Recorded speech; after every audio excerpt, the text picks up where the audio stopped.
عوام کو مارنا نہیں چاہتا، ایران کے ساتھ معاہدے کو ترجیح دوں گا۔ امریکی صدر ڈونلڈ ٹرمپ نے ایران کے ساتھ جلد معاہدہ ہونے کی امید ظاہر کر دی۔ لاس ویگس میں تقریب سے خطاب میں کہا کہ ایران کے ساتھ بات چیت جاری ہے، اپنا ہرمز جلد کھل جائے گی۔ ایران کسی صورت ایٹمی ہتھیار نہیں رکھ سکتا۔ پہلے مرحلے میں ہرمز اور دوسرے میں جوہری پروگرام پر بات ہوگی۔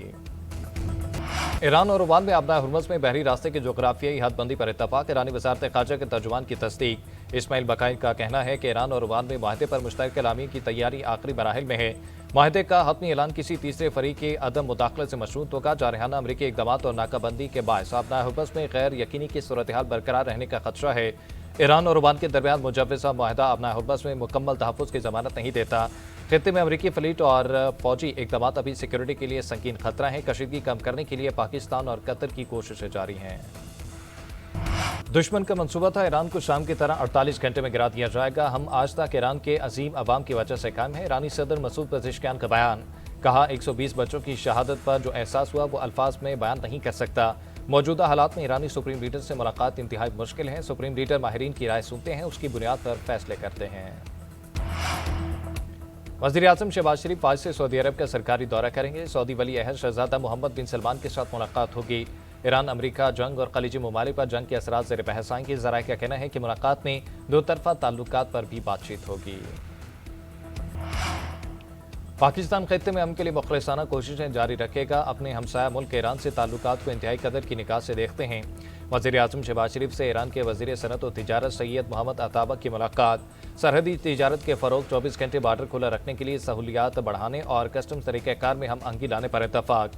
وزیر اعظم نے کہا کہ خطے میں پائیدار امن کے قیام اور دو طرفہ تعلقات اور تجارت کے مزید فروغ سے متعلق ایرانی صدر سے حال ہی میں اچھی گفتگو ہوئی۔ امید ہے دونوں ممالک کی قیادت کی جانب سے مقرر کردہ $10 ارب کی دو طرفہ تجارت کا ہدف حاصل کیا جائے گا۔ وزیر اعظم نے ایرانی سپریم لیڈر اور ایرانی صدر کے لیے نیک تمناؤں کا پیغام دیا۔ عالمی مارکیٹ میں پیٹرولیم مصنوعات کی قیمتیں کم ہو گئی۔ حکومت نے پیٹرول کی قیمت میں اضافہ کر دیا۔ پیٹرول کی قیمت میں ₹4.45 اضافہ، نئی قیمت ₹333.1 ہو گئی۔ ڈیزل کی قیمت میں ₹2 کی معمولی کمی کر دی گئی، نئی قیمت ₹383.86 مقرر۔ پیٹرول اور ڈیزل کی نئی قیمتوں کا اطلاق 6 اگست 2026 کے لیے ہوگا۔ دوسری طرف عالمی مارکیٹ میں امریکی خام تیل کی قیمت $74.94 فی بیرل، برطانوی خام تیل کی قیمت $79.23 اور دبئی میں خام تیل کی قیمت $77.90 فی بیرل ہو گئی۔ حکومت کہیں نہیں جا رہی، وزیر اعظم 5 سال پورے کریں گے۔ وزیر داخلہ محسن نقوی کا سیاسی قیاسرائیوں پر دو ٹوک جواب۔ میڈیا سے گفتگو میں کہا کہ حکومت کا حصہ ہوں، اپنی حکومت کو چارج شیٹ کیوں کروں گا؟ موجودہ نظام کہیں نہیں جا رہا۔ وزیر اعظم کو مشورہ دوں گا کہ کابینہ کے وزراء کی پرفارمنس چیک کریں۔ میں اپنی کارکردگی پر وزیر اعظم کو جواب دہ ہوں۔ وزیر اعظم وزارتوں کی کارکردگی کا جائزہ تیسرے فریق سے کرائیں۔ میری کابینہ میں حاضری 70% کے قریب ہے۔ جن لوگوں نے کہا کہ 30 سال کا سفر 3 سال میں کیا، ان کی مہربانی، FBR میں اصلاحات کی جا رہی ہیں۔ وزیر اعظم کے سیاسی مشیر رانا ثناءاللہ کا کہنا ہے کہ محسن نقوی نے کہا سسٹم تباہ ہو چکا، یہ کس سسٹم کی بات کرتے ہیں؟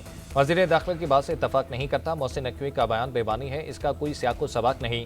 مسائل کے حل کے لیے یونٹ، صوبے اور بااختیار بلدیاتی نظام سے کسی کو انکار نہیں۔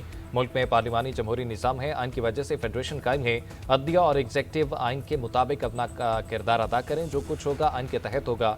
انتظامی یونٹس اسی سسٹم میں بننے ہیں۔